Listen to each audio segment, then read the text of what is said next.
And welcome to our YouTube channel commerce classes. And आज हम accounts का topic discussion करते हैं जो कि हमारा है पब्लिक सब्सक्रिप्शन ऑफ शेयर्स। यानी कि जब कंपनी को रिक्वायरमेंट होती है, फंड की रिक्वायरमेंट होती है, तो कंपनी क्या करती है, कंपनी लोगों से पैसा कलेक्ट करती है, यानी कि पब्लिक को इनवाइट करती है फॉर द शेयर कैपिटल। यानी कि क्या करती है, कंपनी शेयर प्रोवाइड करती है लोगों को और उसके बदले में फंड कलेक्ट करती है ताकि जो कंपनी का जो वर्क है वो अच्छे से रन हो सके और कंपनी अच्छे से अपना जो भी काम है या फिर जो कंपनी जो है वो अच्छे से रन हो सके। इसलिए शेयर इश्यू किए जाते हैं और उसके लिए जो फंड कलेक्ट किया जाता है वो किस तरीके से कलेक्ट किया जाता है, क्या प्रोसीजर होता है जो कंपनी अडॉप्ट करती है, वो हम आज रीड आउट करते हैं। ओके, सो फर्स्टली अगर डिस्कशन करते हैं कि सबसे पहले कंपनी क्या करती है, सबसे पहले company to issue the prospectus, prospectus को इश्यू करती है। लाइक आप मान लीजिए कि जैसे कि स्कूल में हम एडमिशन के लिए जाते हैं तो स्कूल के अंदर हमें क्या मिलता है, एक प्रोस्पेक्टस मिलता है और उस प्रोस्पेक्टस के अंदर क्या इंफॉर्मेशन होती है, प्रोस्पेक्टस के अंदर सारी इंफॉर्मेशन होती है, नेम, एड्रेस, डायरेक्टर का नेम, एड्रेस, फैकल्टी या फिर क्लासेस का टाइमिंग क्या रहता है, रिजल्ट क्या है, सारी ऑल ओवर इंफॉर्मेशन होती है हमें। ओके, तो उसी तरीके से जो हमारा जो कंपनी का जो प्रोस्पेक्टस होता है उस प्रोस्पेक्टस के अंदर कंपनी से रिलेटेड ऑल इंफॉर्मेशन इन्वॉल्व होती है, उसको हम बोलते हैं प्रोस्पेक्टस। सो कंपनी सबसे पहले इश्यू करती है prospectus to the public. Okay, right. Next हम स्टेप की बात करें टू रिसीव एप्लीकेशन। अब मान लीजिए कि लोगों के पास प्रोस्पेक्टस आ गया कंपनी का। ओके, मान लीजिए आपके पास प्रोस्पेक्टस आ गया स्कूल का। आप ये एग्जांपल लेके चलिए, बहुत इजी हो जाएगा आपके लिए। सो एप्लीकेशन क्या होता है, एक प्रोस्पेक्टस के अंदर एक फॉर्म होता है जिसको हम एप्लीकेशन बोलते हैं। उस एप्लीकेशन को आपको फिल करके देना होता है। ओके, अब आपको फिल करें क्योंकि बहुत सारे शेयर होल्डर होते हैं। अब बहुत सारे शेयर होल्डर हैं तो वो एक एक करके तो कैसे जाएंगे और कहाँ पे जाएंगे, तो एक जो कंपनी होती है वो एक बैंक, शेड्यूल बैंक को डिसाइड कर देती है, जो भी बैंक उनको सही लगता है। ठीक है, तो उस बैंक के अंदर आपको सबमिट करवा के आना होता है जो भी एप्लीकेशन की अमाउंट होती है वो। And one thing is consider कि जो एप्लीकेशन अमाउंट होती है वो है आपकी not less than 25% of issue price. Okay, जो अमाउंट होती है वो not less than 25% of issue price of each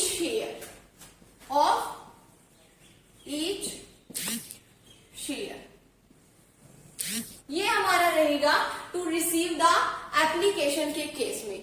next अब हम बात करते हैं to make a allotment of share. अब कंपनी को पता चल गया कि आपके पास कितना शेयर एप्लीकेशन आए हैं और कितना पैसा आपके पास सबमिट हो गया है, तो उसी तरीके से अब जितना भी पैसा आता है एप्लीकेशन का जो पैसा आता है उसी के बेस पे जो कंपनी होती है वो अलॉट करती है, शेयर्स अलॉट करती है टू द पब्लिक। ओके, तो इसके अंदर एक टर्म आती है आपकी मिनिमम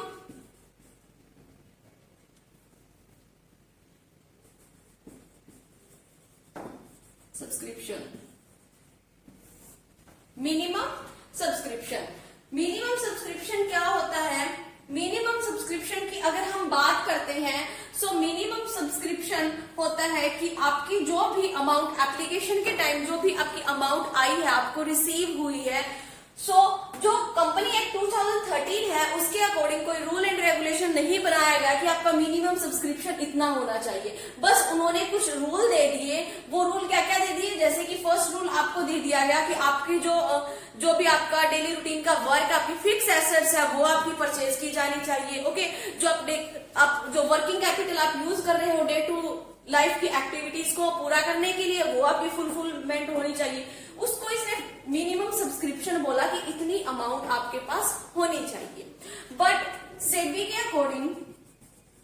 अकॉर्डिंग टू सेबी आपका मिनिमम सब्सक्रिप्शन कितना होना चाहिए, 90%।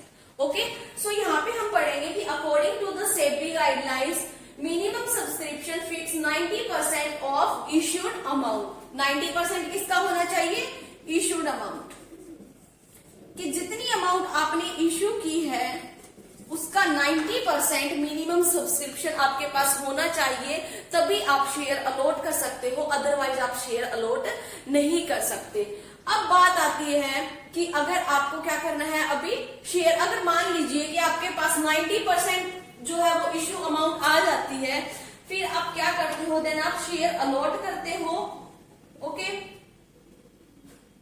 सो अगर आप शेयर अलॉट कर रहे हो, मान लीजिए सम टाइम क्या हो जाता है, over subscription and some time under subscription. अब दोनों सिचुएशन हो सकती है, उन सिचुएशन की हम फर्दर लेक्चर्स में बात करेंगे। अभी हम सिर्फ यही समझते हैं कि हमारा मिनिमम सब्सक्रिप्शन कितना होना चाहिए, 90% ऑफ द इश्यूड अमाउंट। अब जिन पर्सन को हम शेयर अलॉट करते हैं उनको हम क्या दे देते हैं, जिन पर्सन को हमने शेयर अलॉट किए उनको दे देते हैं हम लेटर ऑफ अलॉटमेंट। ओके, और जिन पर्सन को हमने शेयर अलॉट नहीं किए, यानी कि हमारे पास ओवर सब्सक्रिप्शन आ गया और हमने शेयर अलॉट नहीं किए, उनको हम प्रोवाइड कर देते हैं letter of regret.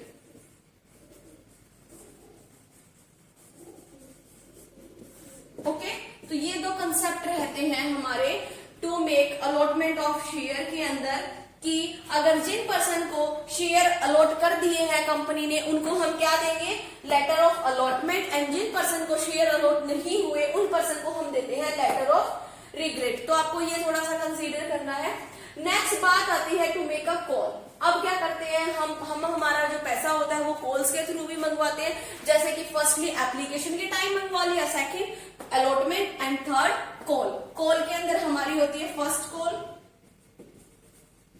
And second call, final भी आप मान सकते हो, फाइनल कॉल। ओके, जो होती है कि first call and second call.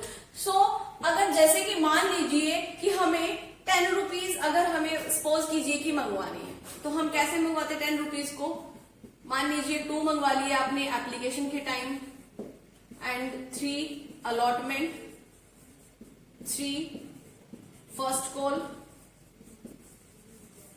And 2 final call. तो ये हमारा पैटर्न रह जाता है। लाइक सपोज कर लीजिए कि आपके पास 30,000 शेयर है and each share 10 rupees. Okay, and 10 rupees हमें मंगवाने, तो हम किस किस तरीके से मंगवाएंगे, 2 रुपीज हम एप्लीकेशन के time, 3 allotment, 3 first call and 2 final call. इस तरीके से हमारा ये शेड्यूल रहता है। ओके, होप्स आपको समझ आया होगा। अगर फिर भी आपको कोई प्रॉब्लम हो तो आप हमें कमेंट करके पूछ सकते हैं। नेक्स्ट अगर बात करते हो कि entries of the issue of share की, क्या क्या एंट्रीज रहती है इश्यू ऑफ शेयर की। सो एंट्रीज, फर्स्ट एंट्री क्या रहेगी हमारी, सबसे पहले जो हम, जैसे कि हम पहले पढ़ के आए हैं, हमें पता है कि अगर हम कोई भी बिजनेस का स्टार्टअप करते हैं, उस टाइम हम एंट्री क्या करते हैं, उस टाइम हम एंट्री करते हैं